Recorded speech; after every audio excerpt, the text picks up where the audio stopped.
Okay, so oh shoot. There was one other thing that I wanted to do. I am a really bad boy, so you'll have to bear with me for just a moment. This is very important. I don't make it a point to talk about my personal life very much, except in very rare cases where I think it's kind of important, and I think, it's worth sharing about. So if you'll pardon me for just a moment.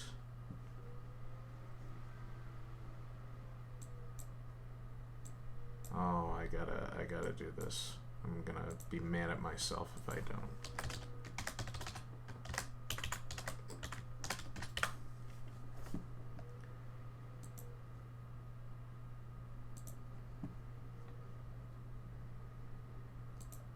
All right.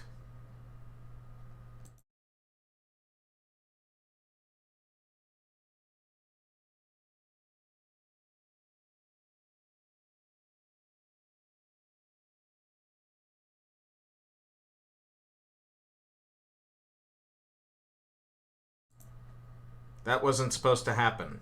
Okay, hang on.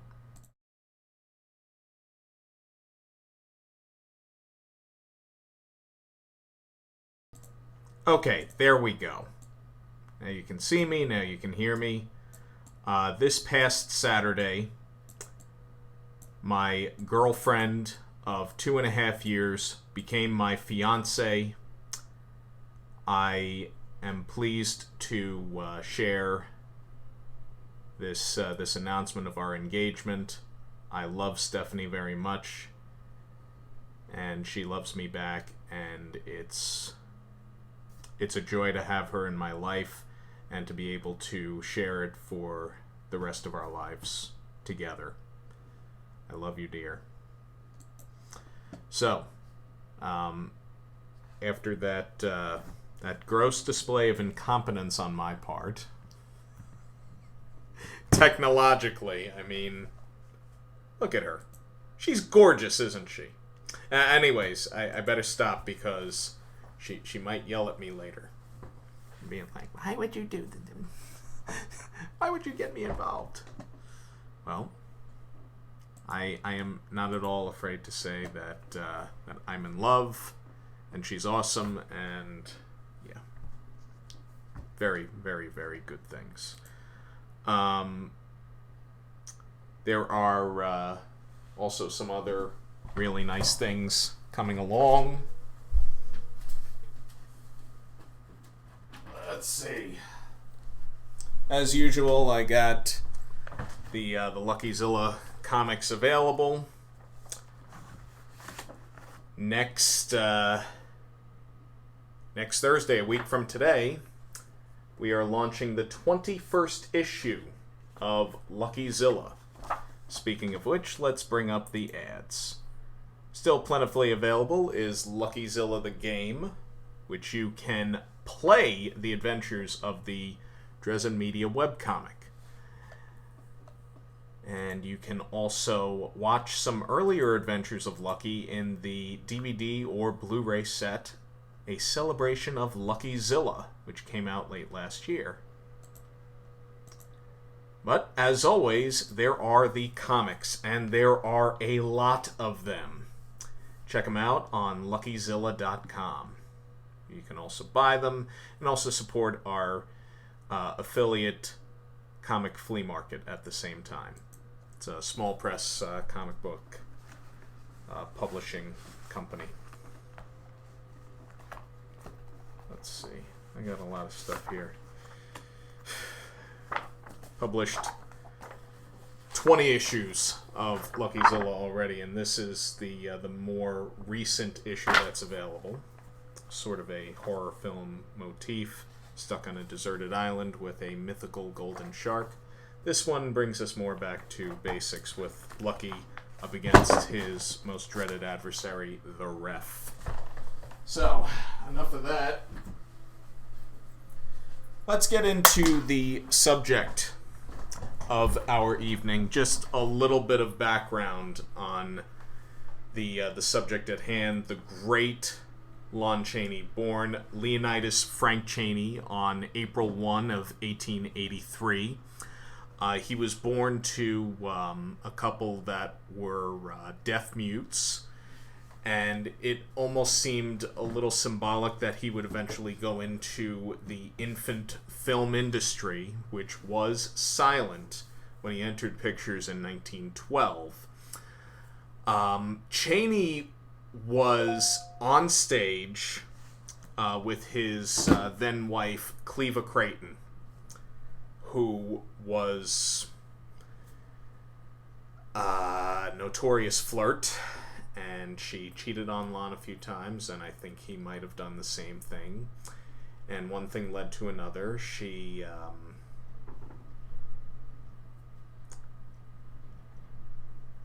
became very jealous of Lon's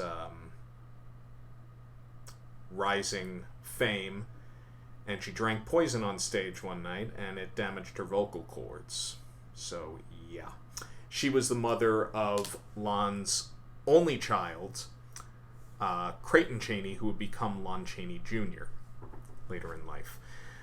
Lon Chaney is remembered today mainly for his performances as Quasimodo in The Hunchback of Notre Dame from 1923, and Eric the Phantom, the titular character from The Phantom of the Opera in 1925. Now, a man of 1,000 faces who's only remembered for 2 of those faces, well, I feel, Lon isn't really getting his due, which is one of the reasons why I did a Lon Chaney episode in the first place back in July of last year, where we chronicled Quasimodo. We also did a sketch of the man himself. And we also did his character in the notorious lost film London After Midnight, which may have been, the only film in which he plays a vampire in which he actually plays a vampire, because he was considered for the role of Dracula, which went into production at Universal a few years later, but was a big hit on the stage in 1927 when London After Midnight was made. Now, I've seen a number of Chaney's films, and I have rarely been disappointed. Even if the overall film itself is kind of a stinker, I mean, Chaney's performance just shines through and saves the picture. Now, I mean, he wasn't just a horror film actor. I mean, you would think, because of his grotesque portrayal of Quasimodo in Hunchback and Eric in Phantom, you would think that, oh yeah, I mean, this guy just does monsters. Well, he didn't at all. He did do some Asian stereotypes in films such as Mr. Wu and even earlier Shadows. Though Mr. Wu is really much more offensive, and I think what he does with Shadows, he tries to make this character legitimate. Although, at the end of the day, it's just a very offensive stereotype, but not nearly as much as Mr. Wu, which I cannot sit through. Sorry, not interested. But before I start getting labeled as, oh, don't talk politics, let's shift gears a little bit. Chaney played very flawed characters, such as one of the characters we're going to do tonight, Tito Beppi, also known as Flick, which Chaney portrayed in the 1928 film Laugh Clown Laugh. The character Chaney plays is a traveling clown act in Italy, presumably, during the late 19th century. and he's kind of a tragic figure in that he falls in love with a woman who loves someone else, and without giving too many spoilers, he takes a chance to try to impress her, and yeah. It's also kind of over time, I mean, it's a very sweet film in what it tries to do, although I found it a bit more problematic over time.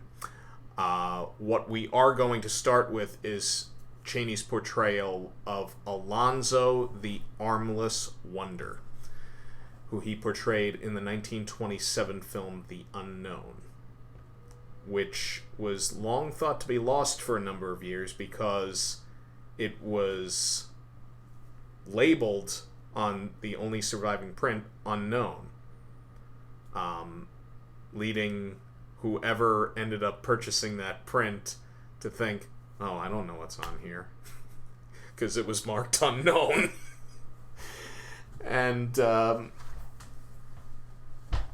it's kind of hard to explain unless you know a little bit more about film history, but it's just one of those fluke things that that ended up changing hands a few times. Nobody knew what they had, and then all of a sudden, some guy puts his thing in. Oh, wait a minute. There really was a movie called The Unknown. Oscar-winning actor Burt Lancaster had mentioned Chaney's portrayal of Alonzo the Armless, who wasn't really armless. But see the film and you'll see for itself. It's really a very well made, very well executed film, even though I believe there are certain sections of it that are missing. That's just the way it is. Chaney's work, before I get started on the actual drawings themselves. Let me just see something. Chaney's films are not really seeing the light of day in the HD era. They have been released on DVD within the last 10 years. Warner Home Video put out an excellent Lon Chaney set. I think it was 2003 or 4 that it came out, which had Ace of Hearts, Laugh Clown Laugh, and The Unknown, and a photo recreation of London After Midnight, as well as a very gripping documentary, Lon Chaney, A Thousand Faces. You can get the reissued version of that on Warner Archive, but it's DVD only. And naturally, the HD releases that have happened so far are for Hunchback and Phantom. Image did a release of Phantom that I think was kind of well received, and Kino did their version, or whatever. For those of you who collect silent films, you probably know what I'm talking about, and chances are you have either of those sets that I just mentioned. There are smaller distributors such as Undercrank Productions that are putting out a few lesser known Chaney features from the teens, which I recommend checking out.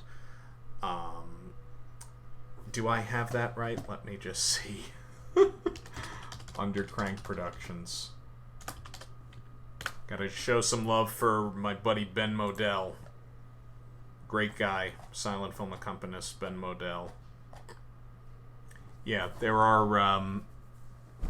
is, I don't know if this is on Blu-ray or if it's just on DVD.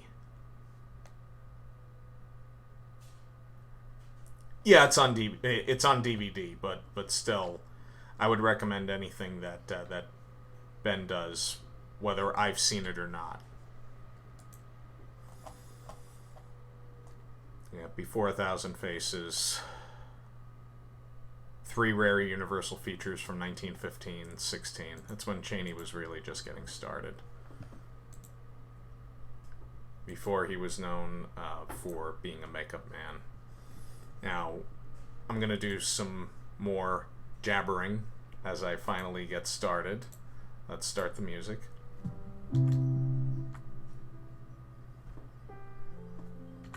Now, this particular song that's playing is called Slowly Growing. How ironic.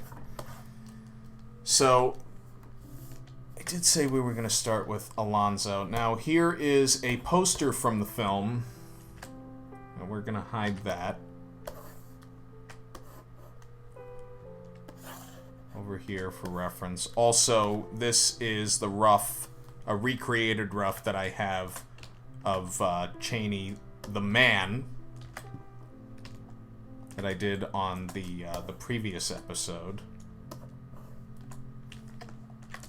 Now I'm just trying to figure out the pose that I want. I mean, I think if I have him with the overcoat, that's probably going to take a bit less time. I'm just going to do a rough thumbnail, as it were.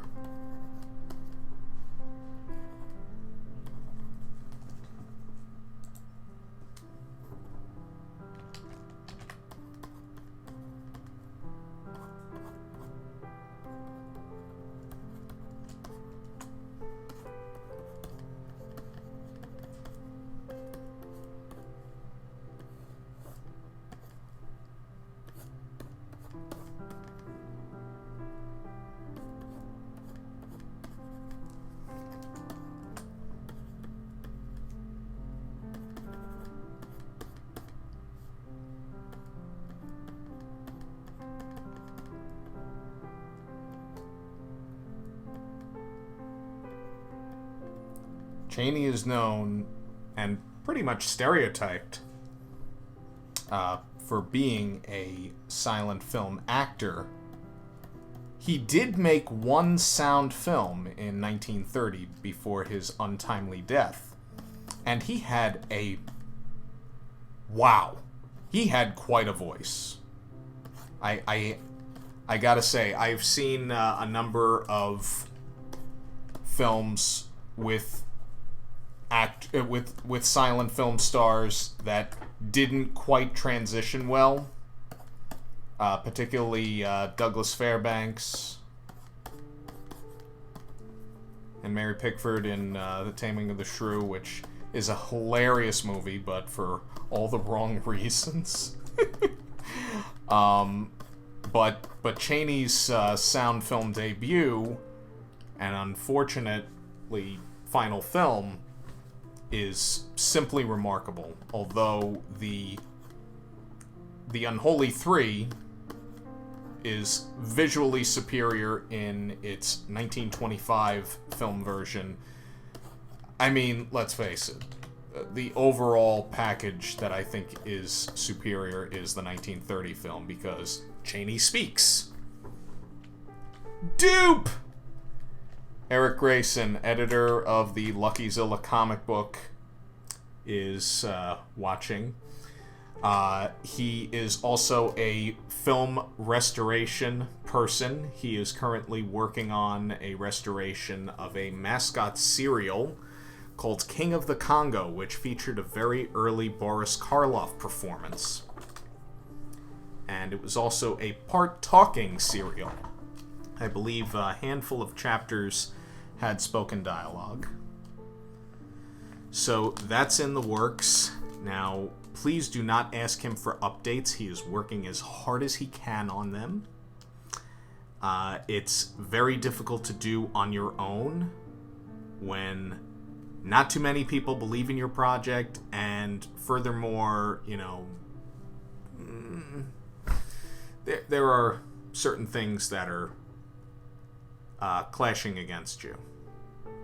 But I think Eric is doing amazing things for film. So check out his blog. I believe it's drfilm.org, or Eric, if you want to throw the link in there, by all means. And also join the Dr. Film Facebook group. Just please do not post anything stupid there. Otherwise, I will be angry.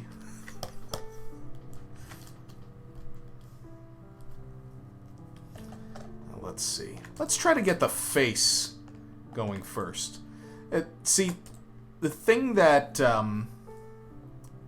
I don't think a video exists of the Burt Lancaster interview. I don't think it was filmed, where he told the interviewer about some of his inspirations for going into acting, and one of the performances he cites is Lon Chaney's performance in The Unknown, where here be spoilers, so don't blame me if you haven't seen the movie yet. Alonzo the Armless isn't actually armless, but he does have a very particular birth defect. A double thumb on one of his hands. And he is a wanted murderer, so he ends up going to a surgeon that cuts off his arms. I'm dead serious. I mean, it sounds ridiculous, but you gotta work with the film. As bizarre as it is, I mean, it's a Todd Browning movie. Weird shit is gonna happen. It just does. It just does. Go with it.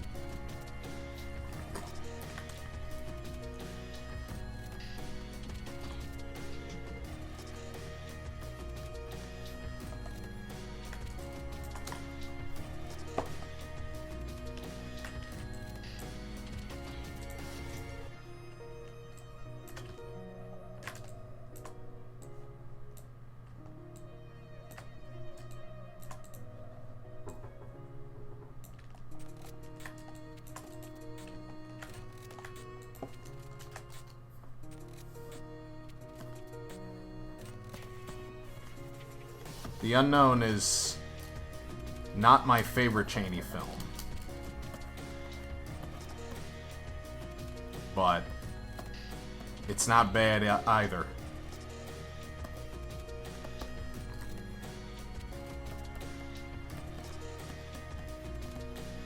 A hidden gem of the Lon Chaney filmography, in my opinion, is While the City Sleeps from 1928, where he plays a New York City cop on the trail of gangsters and the women that they absorb into the life on the other side of the tracks, as it were.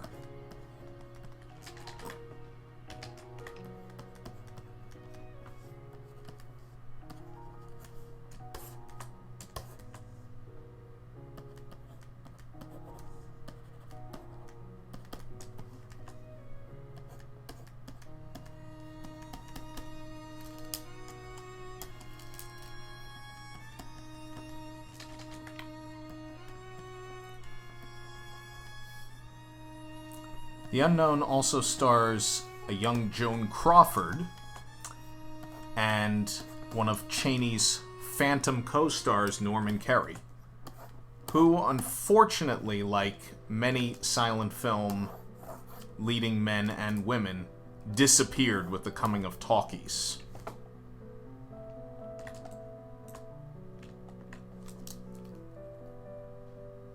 That hat is way too high. Let's bring it down a little bit. And we're also going to bring this down a little bit. Yeah. Some of you might think, hey, you're cheating. And I'm just going to say, get off my show.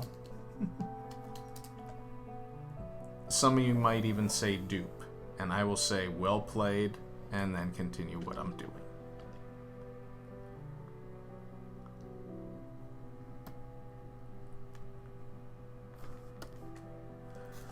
Let's see. drfilm.net.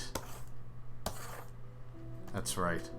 I can never remember if it's .com, .org. But thank you for sharing. Good stuff. And if the podcast is on there, the Dr. Film podcast is amazing. It is one of the most ridiculous and funniest things I have heard in my entire life. And I don't say that about a lot of things. It is really hard to make me laugh about something. Well, actually, it's not very hard to make me laugh about certain things, but that podcast really got me.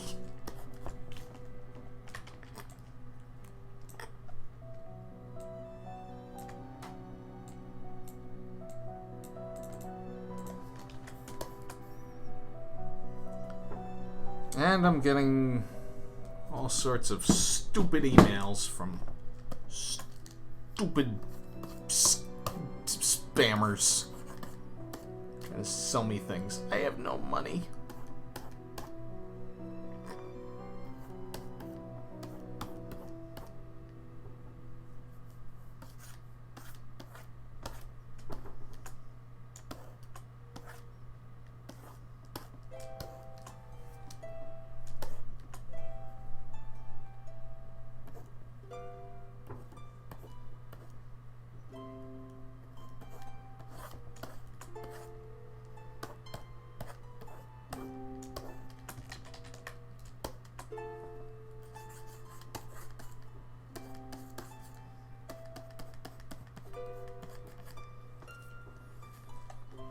I'd also venture to say that I very much lean towards Chaney's performance in The Penalty from 1920. That's on Blu-ray, and I'm glad because it's very much worth getting. I think I've seen Ben play for it at the Cinema Arts Center here on Long Island.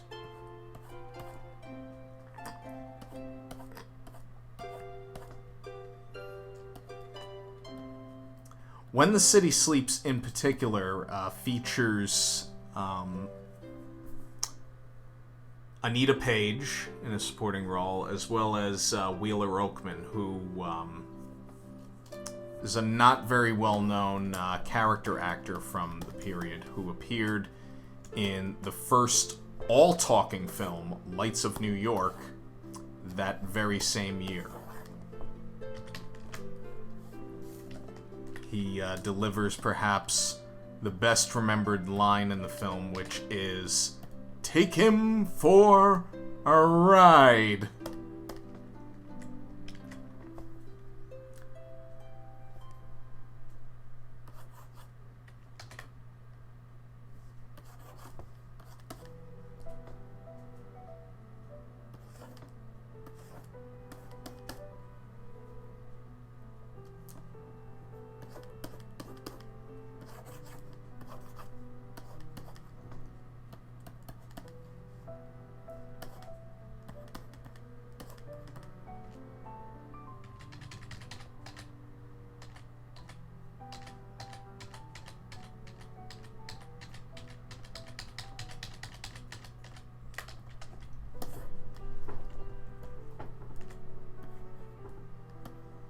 I'm having one of those moments where I feel like I should just kind of contort my body for reference.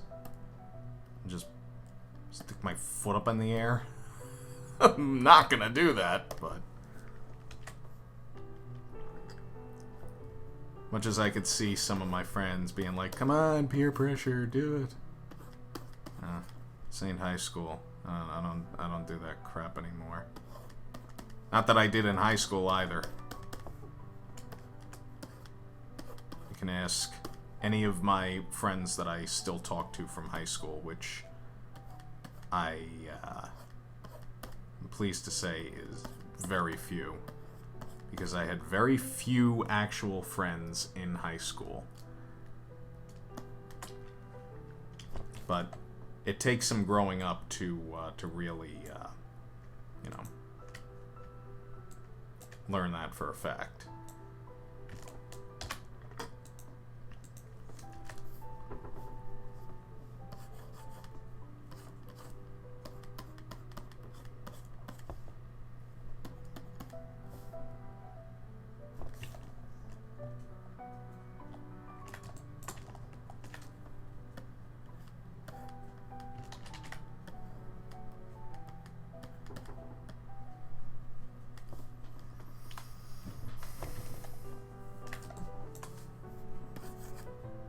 Put him on a stool or something.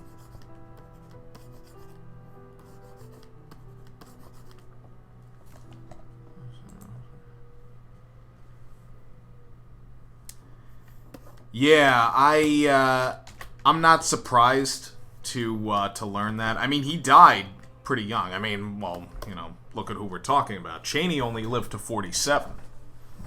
He died in 1930. Oakman, I think, if I remember correctly, I think he was born in 1890 and he died in 19... So yeah, I mean, he was just about 49, 50, something like that. One of his last on-screen roles was as a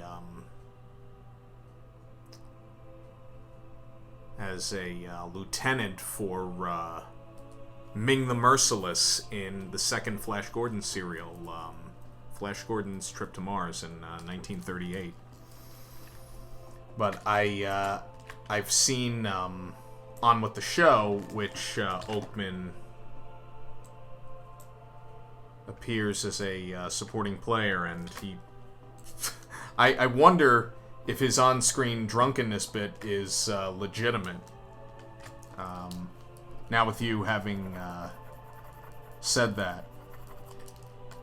Because, I mean, Arthur Houseman, who was a contemporary of the time, and a usual featured player amongst the Hal Roach studio, particularly with Laurel and Hardy playing a drunk.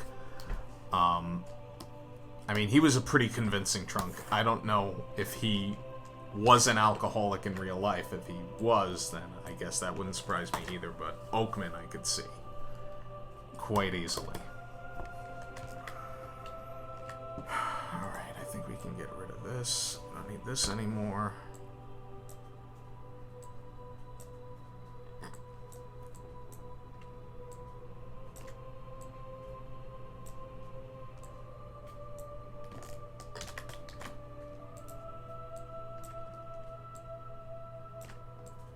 Try to use this as a color reference. Yeah, there we go. I honestly don't know how much of this scarf I'm going to be able to get in there. But we shall try. What are you doing, cat? We've got 3 cats in this house. We recently added a kitten to our roster, as it were.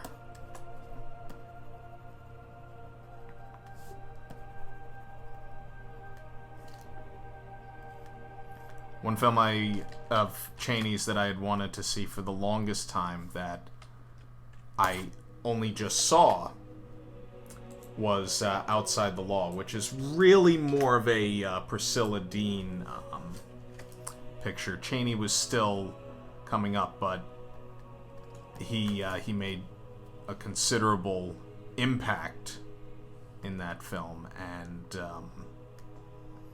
of course led to more starring roles. Particularly Hunchback was a big deal. There was also Shadows. There was The Shock. The Shock is a nice The Shock didn't do very well when it came out, along with this other film. I think it was The Trap. Yeah, those, I believe, warranted a memo from Universal founder and studio head Carl Laemmle to then head of production Irving Thalberg to, quote, not produce any more flivers.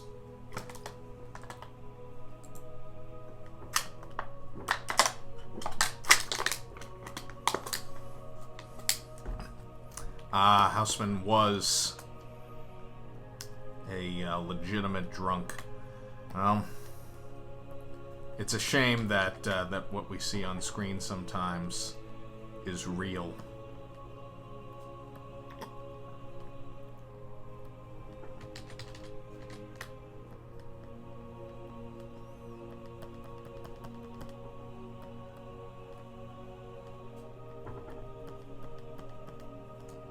I believe it's written that that Cheney was a heavy smoker, but I don't know that for a fact.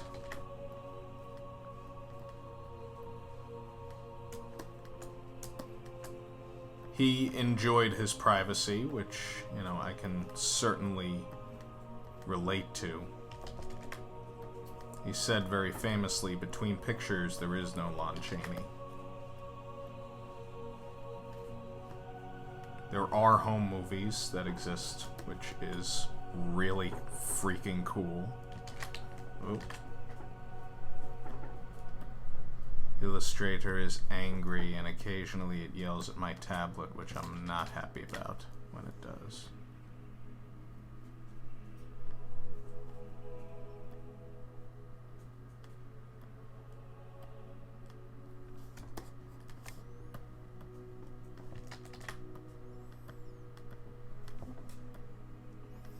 There is a film called Man of a Thousand Faces, which stars James Cagney. Now, I love James Cagney, but the film itself is basically a fairy tale. It's enjoyable, but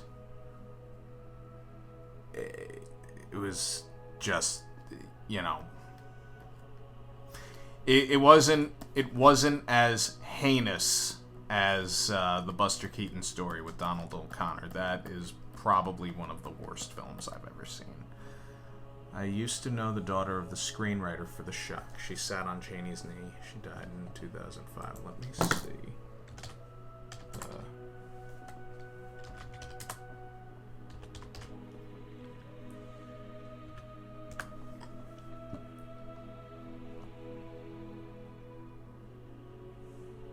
William Dudley Pelley. Oh, it was directed by Lambert Hillier. One of the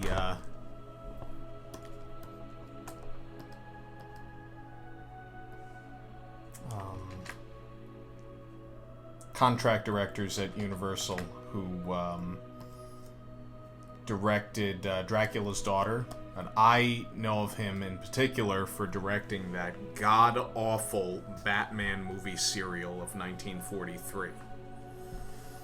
My God, that Batman serial is atrocious on so many levels that we will not get into. I mean, anyone that's seen it knows how bad it is. Just take it from them. It is not worth your goddamn time.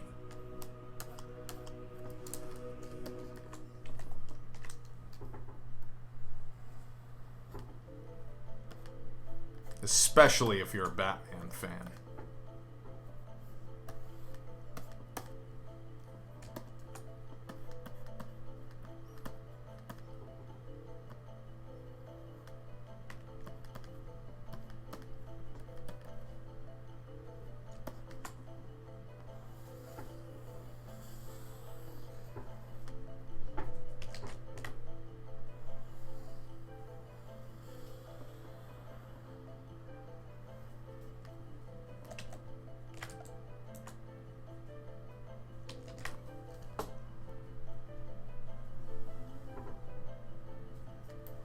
Yeah, there we go. I don't know how many of you can hear the wind in the background, but it's kind of windy in my neck of the woods tonight.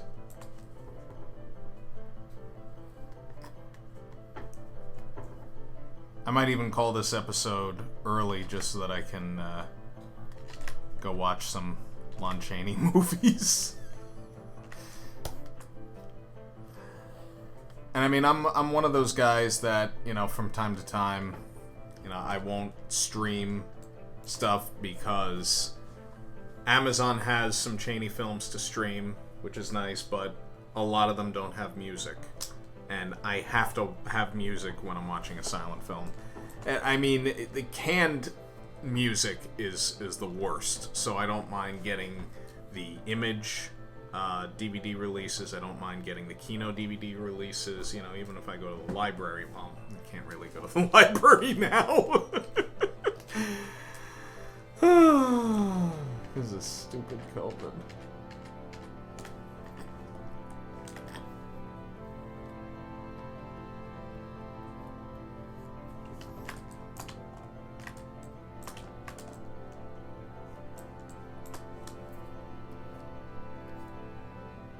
Hello, little kitten.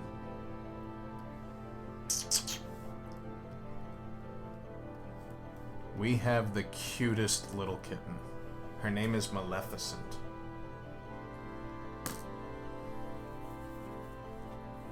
I wish I could show you what Maleficent looks like, but she's shy. But let's see. Let's see if I can get a picture of the kitten.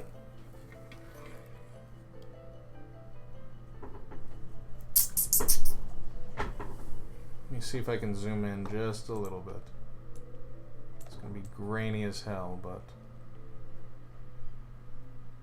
you see the kitten? Little kitty. Little kitty.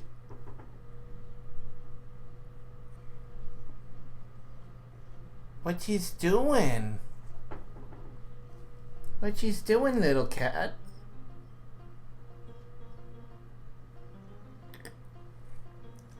And we go downstairs as Daddy readjusts the resolution.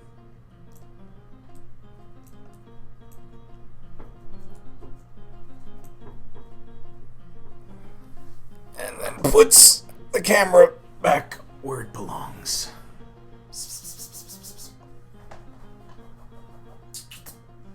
Trying to get some company.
Let's see, the shock.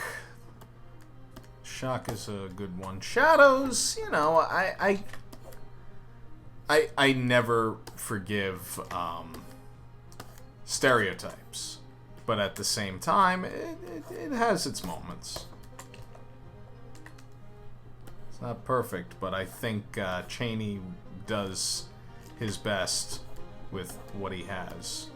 The same thing with Phantom. Now, I'm not about to, you know, go badmouth Phantom, but I gotta say, it is perhaps the most amazing, pardon my French, clusterfuck ever put on film.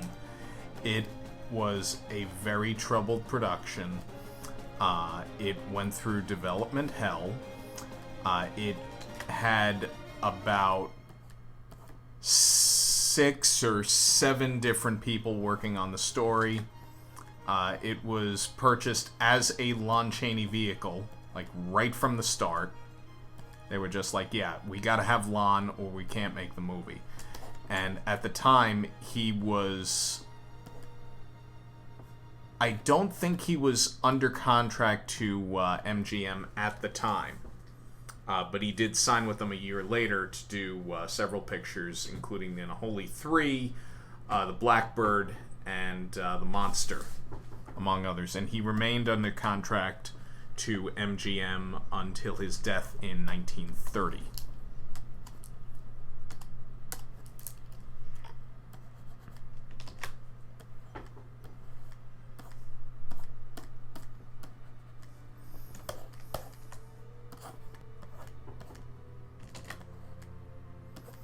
Outside the Law was not the greatest movie in the world, but I was impressed by the performances of Wheeler Oakman and Priscilla Dean.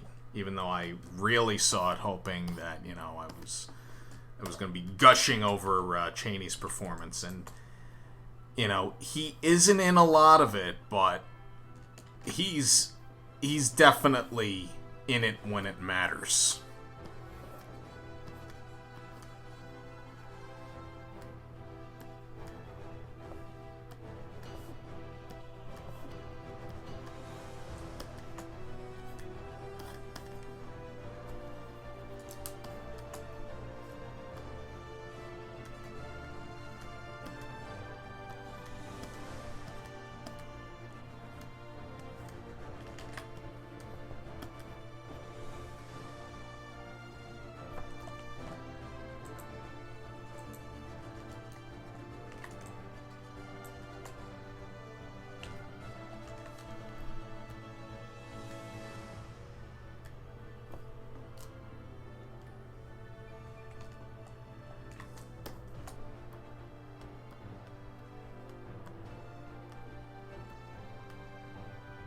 I'm not going to be able to stay up too late because I got work in the morning, and that early morning wake up is starting to get to me.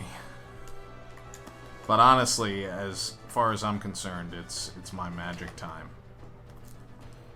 Just go in, get work done, leave at 3:30, and have a little bit more time in the day to do what I really want.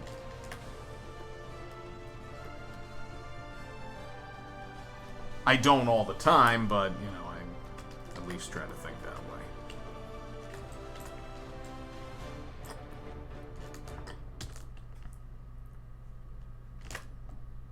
Hello, little cat. What she's doing? What she's doing, pretty kitty?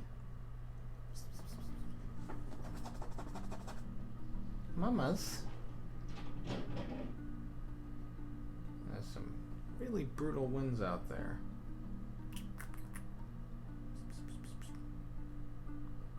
Kitten.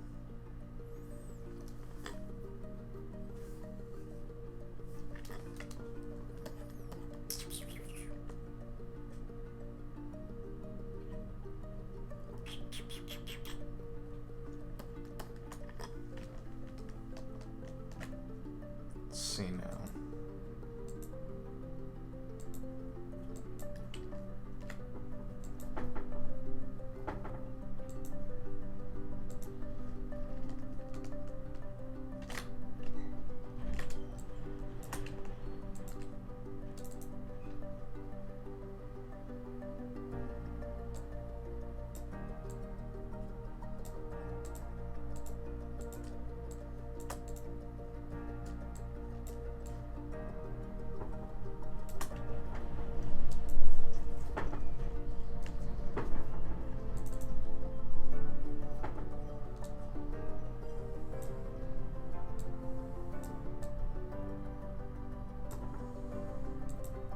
Somebody's hissing.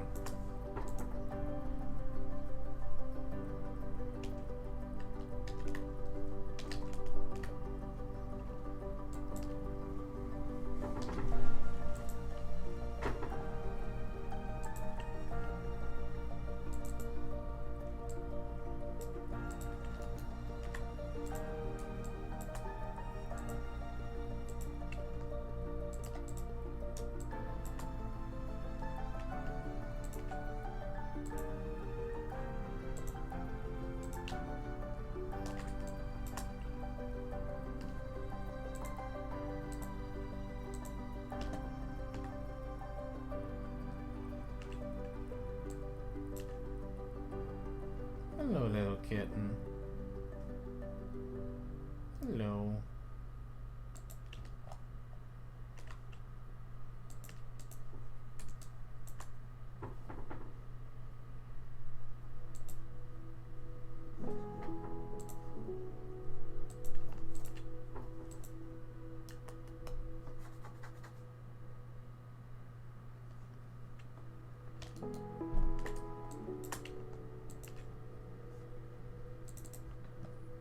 Okay, Nero, you're killing me.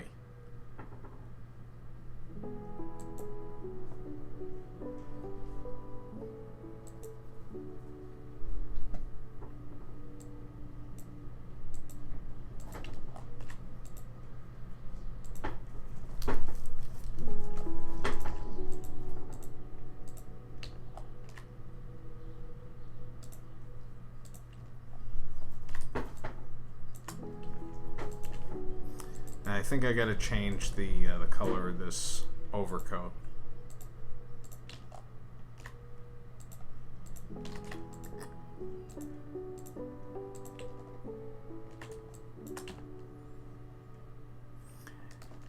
Eric, if you're still watching, I don't know if you happened to see Kino's release of Ingagi. I ordered it yesterday, and I was watching it before this, and I gotta say, it is... I'm not even up to the important parts of it, but it is probably one of the most dreadful films I have ever seen. First of all, it's made up of a lot of pirated footage. It's kinda offensive. And it's just bad.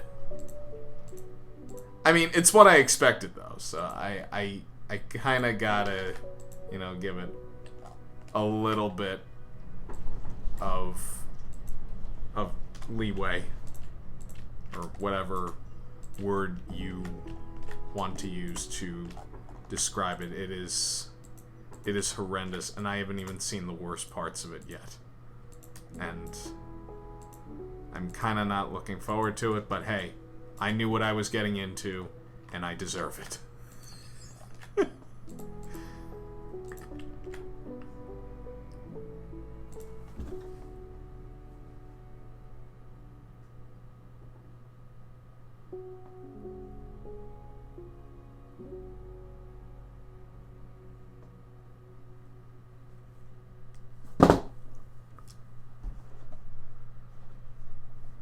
Gotcha. Yeah, I was surprised, although I shouldn't be, that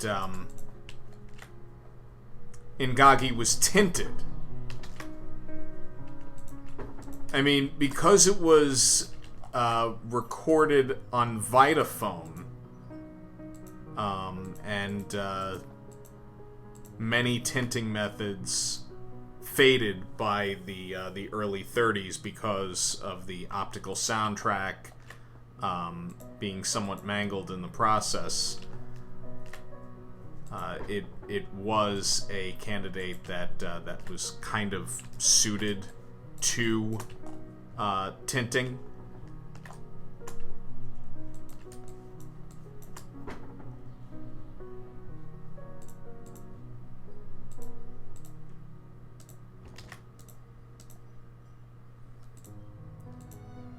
I mean, at least that part of the film was done very well, and the restoration was also really well done. At least the parts of the film that were made for the film, as they used to say on screen. You know the jokes.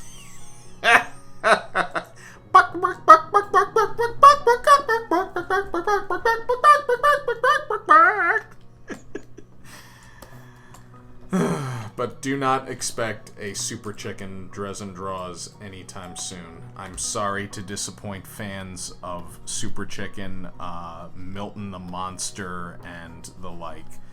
There are just certain things I am not going to give the time of day to.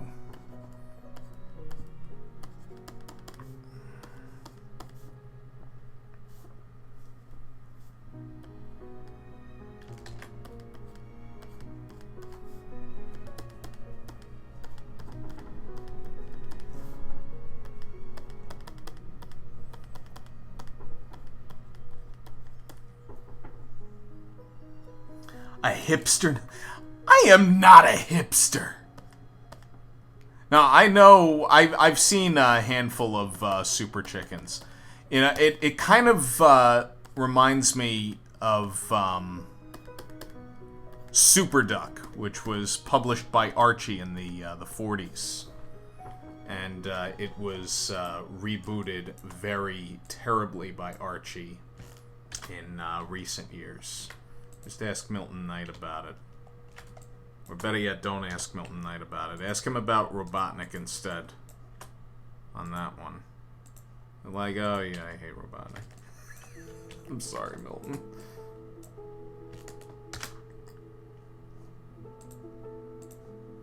Yeah, I saw Super Chicken on TV on a weekday. Sometime when I was about 11 or 12.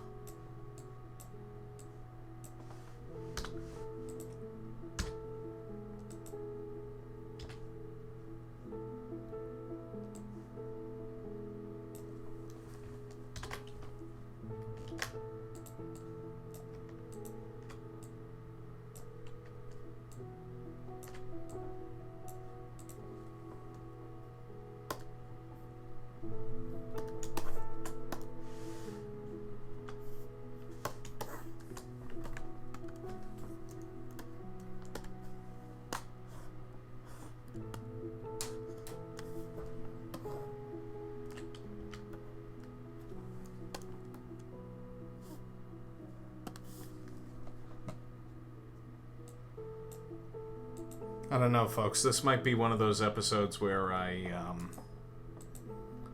call it early because I'm tired.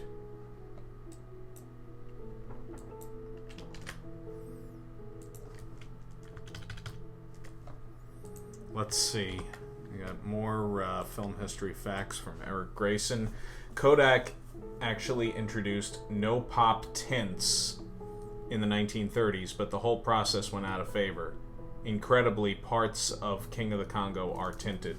Now, just so everyone is aware of what tinting is, it's a way of adding the illusion of color to a black and white film. It's adding a shade of color like blue for night, red for heat or horror or something, kind of an amber for daylight,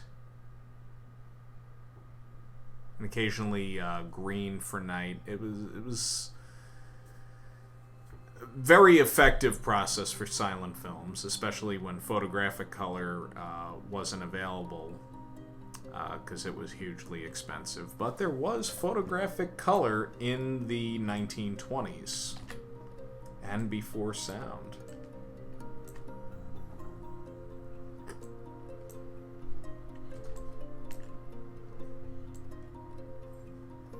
Yeah, I think I'm actually gonna call this episode a little early, because I am just so freaking tired.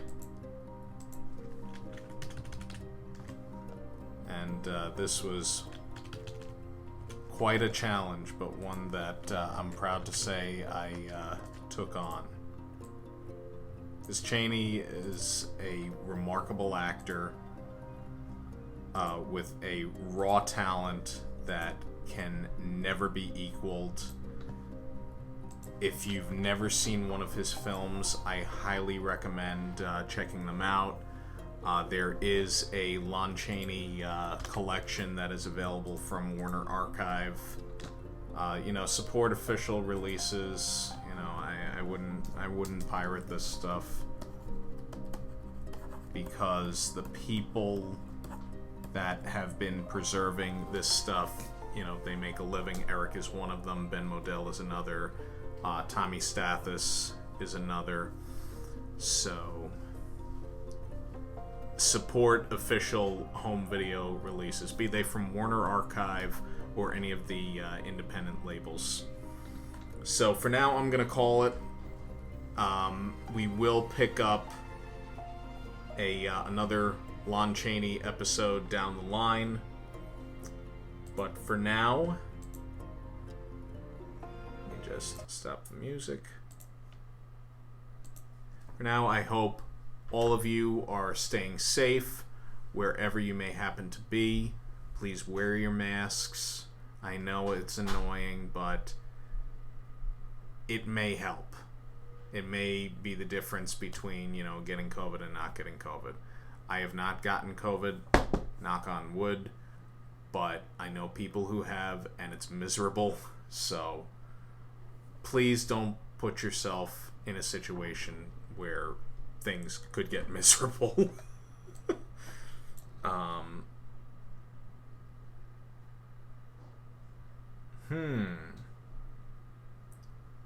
Let's see. What do we got? Tinting was first extensively used by the Italians because they would tint their expensive battle scenes red, the same color as the lab-safe light. If you duped them, the dupe film was blank. The process caught on.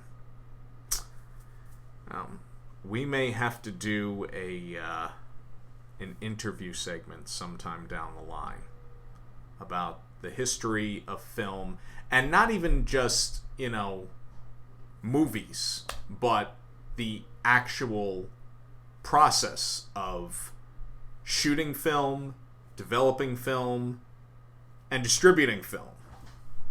But Eric will talk about that at some point. So again, let's look at that. Alonzo the Armless. Yeah, he's ready for some action. We just need one more little element to throw in there.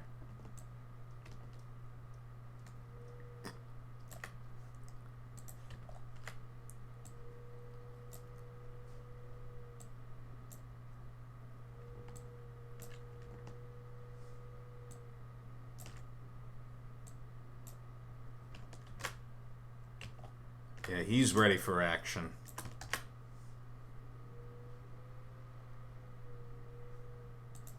They stole his girl,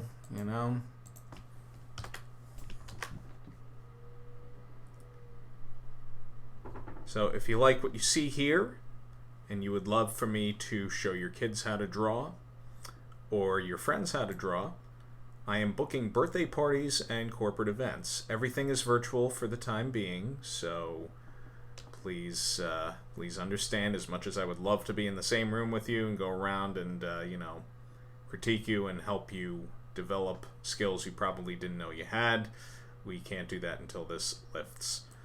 However, there is a LuckyZilla board game, LuckyZilla the Game, which is still plentifully available, and available on LuckyZilla.com, along with the DVD or Blu-ray set of A Celebration of LuckyZilla, classic LuckyZilla moments from yesteryear, including the award-winning short Atomics, which is currently being remade in comic form. Speaking of comics, you can find LuckyZilla comic magazines on LuckyZilla.com. I am Rich Drezen. Thank you for watching, and stay drawsome.